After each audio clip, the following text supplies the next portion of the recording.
Good afternoon and welcome to our August 16th special meeting for the Roseville City Council. I'd like to ask our clerk to please read the roll. Vice Mayor Haddishelt. Here. Councilmember Alvord. Here. Councilmember Rakucci. Here. And Mayor Bernasconi. Here, thank you. I'd like to ask Councilmember Rakucci if she would please lead us in the Pledge of Allegiance. I pledge allegiance to the flag of the United States of America and to the republic for which it stands, one nation, under God, indivisible, with liberty and justice for all. Can our clerk please announce the meeting procedures? Good afternoon and welcome to today's special city council meeting. If you've not already picked up an agenda, they are available at the end of the staff table.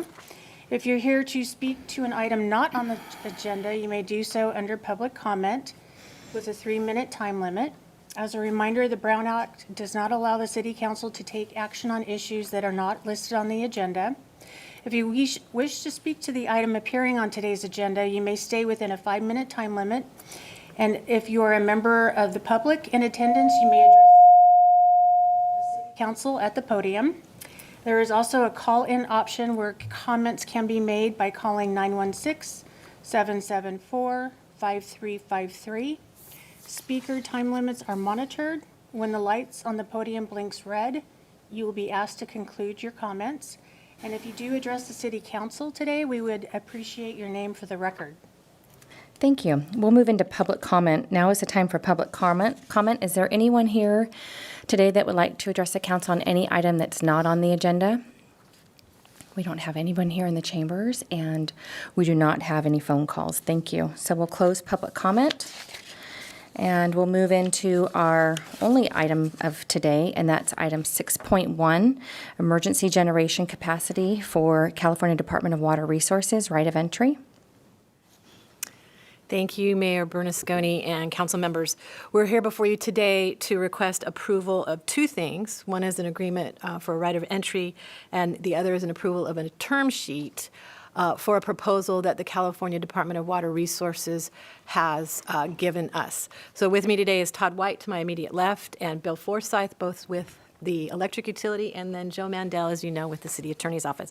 They have all spent the last couple of weeks working with the Department of Water Resources on their proposal. So I'll go over very briefly what the proposal is. As you all know, the drought has been very devastating this year to California, and it really is putting tremendous pressure and is constraining our statewide grid. I don't know if you want to put the presentation up. Next, thank you. And so the California Department of Water Resources, which is the CDWR, is trying to add additional electricity generating resources to support the grid for all of California. They reached out to us a couple weeks ago, and we found that our site at the REP is really one of only 3 viable sites that could get these small units installed and operating by mid-September. They're proposing to site 2 30-megawatt units, and those are relatively small units that will be only run during peak times of electricity use and during when there's a grid emergency. To give you a point of reference, the REP is 160 megawatts, so that's the difference in size. Our staff will complete the interconnection to the system if this is authorized by council, and then the Department of Water Resources contractor will install the actual units. All of our costs will be fully reimbursed by the state, and as compensation for locating these units temporarily at the REP, we will receive $9 million in compensation. And I'll add that the term of the agreements will terminate on December 31st, 2023. So it's really 2 years and about 3 months that these units would be temporarily operating at the REP. So, and I mentioned the $9 million we'll receive for locating them at the REP will also be reimbursed for all costs and expenses, everything that we incur for our staff to do the work they need to do to interconnect to our system, as well as to oversee the units for the 2 years and 2 months. At the end of the 2 years and, 2 years and 3 months, at the end of that, the term, December 2023, we will have the option to buy one unit for $10 million. So with the $9 million we've received, that unit would cost about $1 million of additional funding. And then the second unit would be about $11 million. To give you some idea of the value of these units, we estimate that these units are worth, brand new, which they are, over $20 million. And they are similar in size to the units we have out at the RPP2 that are over 30 years old. So one of the things that's very attractive for us here is that we could potentially, if we wanted to down the road, put these units out at the RPP2, which is not at the REP, and replace those aging units. And you might recall we have spent quite a bit of money this past year on those small units. They were very valuable to us, and we need to keep them operating. So on the next slide, we show where on the map of the REP, and I'm sorry this isn't a little bit easier to see, but you'll see the Roseville Energy Park, those horizontal lines, that's the solar, the community solar project. The purple rectangles are where the 2 units would go. And you'll see right to the south of them are 2, I believe they're recycled water tanks that EU operates. And so this would be right adjacent to the REP. North, the roadway north there is Blue Oaks. The roadway to the west there is, it's not West Park, it's Westbrook, yeah. And so there aren't any homes around here. These units are, they will comply with all noise ordinances that we already comply with the REP. And we are recommending approval of the right of entry as well as the term sheet. So the right of entry would provide the Department of Water Resources access to the site to start siting the units there. If we decide when we come back to council that we aren't going to do it, it's all on them. They will have to come and remove everything they've done, and the risk is all on them for that. The term sheet sets the financial terms that I mentioned, the $9 million plus the reimbursement of all costs. And we will be coming back to council if you authorize the right-of-way and the term sheet. We'll be coming back to you in September with 3 agreements with the Department of Water Resources, the site agreement, the operations and maintenance agreement, as well as the scheduling agreement. We'll also most likely be coming to you with some other agreements with, that have to do with the California Independent System Operator, the ISO, that dictate how we operate these units. We will operate these units at the request of the California Department of Water Resources. To give you an idea of how often they might run, if we had these in this past year, they probably would have run about a dozen times for 5 hours or less each time. So they're not going to be run that much. They're really only going to be run during a grid emergency. And again, the term of the agreements will terminate in December of 2023. And with that, I'd be happy to answer any questions. Thank you very much. Does the council have any questions for Michelle or staff? You want to start, Councilmember Alvord? I have a few. The smaller units that we operate that are older, those aren't on site, those are out somewhere else. So would we eliminate that location? Is that part of the goal? We would, we could do anything with the units that we want. I mean, we can purchase them at the end of the term. We could sell them. We could purchase them and sell them. We could not purchase them. They would get removed. But one option would be to replace the 2 smaller units that are at the different location. But we keep these units where they're at, the new units. If we did that, we would just turn them off at the far location? I will ask one of my technical experts if that's an option for us.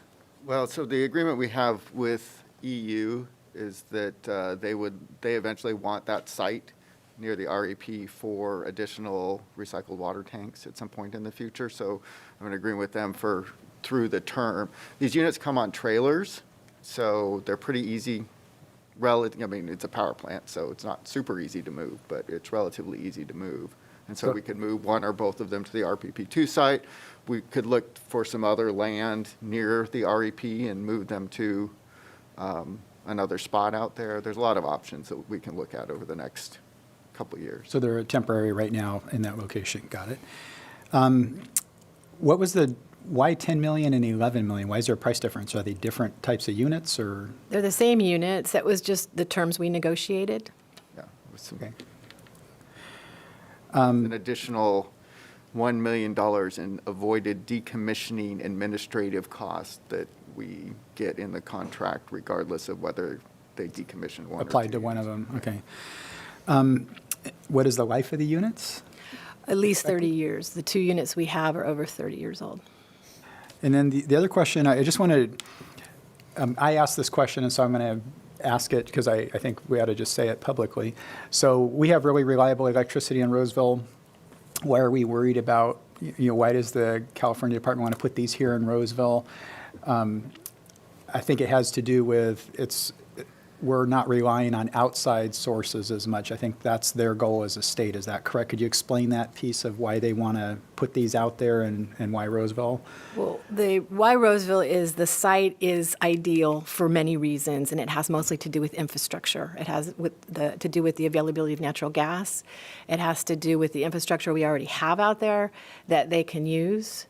It also has to do with it's really a reliability question for them, and so they could site them anywhere except to do it in such a short time frame. They don't have that much time to build infrastructure themselves. So that's why we're getting paid for this, to reimburse us for the cost of using our system. And I know one resident's going to ask, this doesn't tie us into the outside grid to now we're at a risk of something, right? This just No, stays in it does our- not. We'll make sure that this doesn't put any kind of risk onto our system. We'll be very, very careful. This actually benefits all of California for now, given that we have a grid emergency next to us can crash our system. And so we're dealing with the repercussions of energy shortages due to wildfire, due to all sorts of different reasons. And so this could benefit everybody, and us in the long run, especially with the opportunity to purchase the units if we want to. Thank you. So the citing of this is covered under the governor's drought emergency? Yes. And therefore, there's no CEQA or EIR that would be required associated with this? The governor, there was an emergency proclamation on July 30th, and one of these is specifically if it's to create new emergency and temporary power generators of 10 megawatts or more. And really what they're looking at is they're saying, CEQA is suspended and does not apply as long as you're located on a previously disturbed site. Yes, we are with REP. Use natural gas? Yes, we are. Have a secure water supply? Yes, and available grid interconnection. So based on that, those are the 4 criteria that you needed to hit in order for CEQA to be non-applicable to a project like this. And in the first year of the term sheet is the remainder part of 2021, right? And that's $3 million. Did I read that right? That's $3 million for how much? Yeah, they're going to prorate it. I don't know, Todd, if you want to go Oh, through okay. this. It's $1 million for the first year and then $4 million for each of the subsequent years. So it's a total of $9 million, Okay. basically $4 million a year with a quarter of this year remaining. Okay, that's where my math was challenged, because I was like 3, but really, Yeah, mine was too. it's a sweet deal. As I was writing it. Yeah. You Well, I know, are both you gotta- confused. And there's a couple million extra here. You buy in for 3 years, and we'll pay you for that third year. Okay. Councilman Albert mentioned 2 other sites. Are they off-site from the Roseville Energy Park? Yes, they are. With the 2 units that we call them RPP2, Roseville Power Plant 2. I don't know why, but somebody named them that years ago.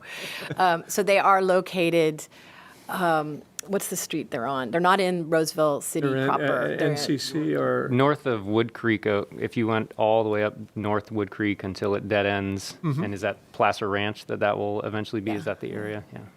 Out that way. Thank you very much. That's all I had. I think I had very similar questions that this obviously will help our Californians, it'll help us, but it doesn't hurt us. It can only make California better. It's a small unit compared to what we totally need in California, but it's an enhancement and makes us a little bit more reliable Yes. and does not affect our residents negatively. The benefits The outweigh benefits any are- of the costs, yes. And that's good. Thank you. Thank you. Okay, I'll open it up to public comment. So we'll take phone calls and anyone in the audience. I don't see anyone in the audience that would like to address this item. Then come forward, and we don't have any phone calls. So I'll close public comment. Does the council have any other comments before we have a motion? Maybe the fact that we are so fortunate that we have an energy plant and we have that capability of doing this, like the natural gas, the water, the whole site. And so this is a good thing. Yeah, and I want to commend you and your staff, Michelle, for all the negotiations and strategy behind making this happen for the benefits of our residents. Yeah, the three of them have worked long days and weekends to get us to this point, because it's been happening very quickly, so thank you. Well, thank you. That's why we're here at 1 o'clock in the afternoon, huh? I will say that this is one of the more enjoyable contracts to draft with the state of California, because if we can write, language that's as pro City of Roseville as we can, we started there, and that was pretty much accepted all the way through. And so we were very well aware of how important of a project this was for everyone. That sounds like a historic day to me. For me, yes, this one's going to go in a good file. I do want to make one little snarky comment, I think. Being that natural gas is kind of on the cusp of green energy weighing back and forth, I think it's hilarious that they're giving us a natural gas plant. I think that helps reinforce what we've already got, so. Thanks for channeling my thoughts as well. It's diversity in our system, so that you can't rely on one, because Irony is, we don't have sun or wind. Things aren't the same all the time. They're You gotta have they're a little bit of- justifying that it's a valid source. And yeah. you see that here in California. Well, I mean, we do have a diversified portfolio with, in Calistoga, and then the winds and all of that, but, yeah, It's all I good. I agree with Councilman Albert. It's, yeah, I wish, yeah, anyway. Is there a motion? I think we're ready for a motion. To adopt resolution number 21-383, approving an agreement for right of entry by and between the California Department of Water Resources and the City of Roseville, and authorizing the city manager to execute it on behalf of the City of Roseville. So moved. Second. Vice Mayor Haddashelt, Aye. Councilmember Albert, Yes. Councilmember Rakucci, Yes. and Mayor Bernasconi. Yes. Thank you. Can we add on? So that was for an approval of the right of entry, and also what we're looking to be able to do is approving the term sheet, the draft term sheet, because going forward, we're going to be preparing all of those agreements for future council consideration sometime in September. We just have not completed them. So in addition to the authorization for the city manager to approve the right of entry, we're also looking for approval of the term sheet, as well as authorizing staff to negotiate all of the associated agreements that will need to be drafted and brought forward to council. Okay, and that's really all in item All of it. 6.1. So we Correct. just want to make it clear there's a motion for item 6.1. Do we need And to? how about if I add that to the motion that I made, which was just said here, reviewed here with our city attorney, to add the rest of 6.1. Will that work, Michelle? No, let's not amend the motion, but you can make a new one. Okay, Okay. that's fine. So it's all inclusive in item 6.1. It was, yes. It was three separate action items, but one action item was the agreement, and the other one was just more, there was no agreement, so there's no resolution attached to the other two items. I can restate that. That would be to adopt resolution number 21-383, approving an agreement for right of entry by and between the California Department of Water Resources and the City of Roseville, and authorizing the city manager to execute it on behalf of the City of Roseville, approve a draft term sheet, and authorize staff to negotiate all related items. May I have a motion? So moved. Second. Vice Mayor Haddashelt, Aye. Councilmember Albert, Yes. Councilmember Rakucci. Yes. And Mayor Bernasconi. Yes, thank you for clarifying. Okay, and we'll have one more public comment.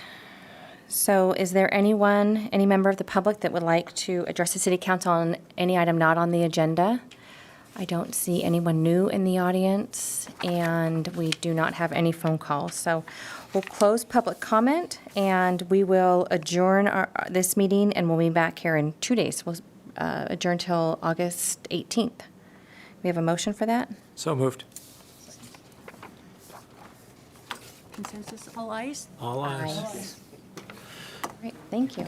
Person that doesn't agree can.